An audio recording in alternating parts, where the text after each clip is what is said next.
पुढली बातमी पाहूयात। निवडणुकीच्या निकालानंतर मुख्यमंत्री पदाबाबत निर्णय घेऊ अशी माहिती शरद पवारांनी दिलेली आहे। ज्यांच्या जास्त जागा निवडून येतील त्यांचा मुख्यमंत्री असणार अशी भूमिका पवारांची आहे। गरजेनुसार आणि लोकांच्या मागणीनुसार तिन्ही पक्षामध्ये उमेदवारांची अदलाबदल होऊ शकते असंही त्यांनी म्हटलंय। अनौपचारिक गप्पांदरम्यान त्यांनी ही माहिती दिली आहे।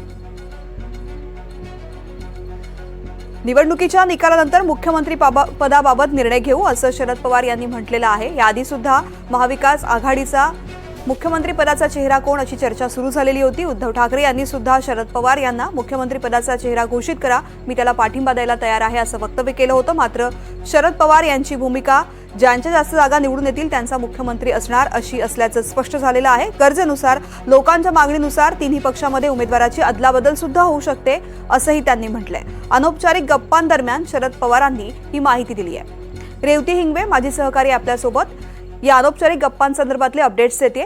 रेवती, नक्कीच तृप्ती, आपण जसं पाहिलं की विधानसभेच्या पार्श्वभूमीवरती सगळीकडे सर्वत्र चर्चा आहे की नक्की महाविकास आघाडी निवडून येईल की महायुती, आणि तसंच त्याच दरम्यान अशी देखील चर्चा आहे की नक्की महाराष्ट्राचा पुढचा मुख्यमंत्री कोण असणार आहे।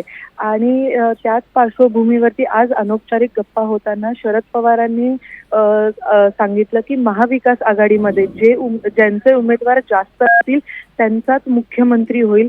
आणि मिश्किलपणे त्यांनी असं देखील सांगितलं की मी तर नसणार आहे।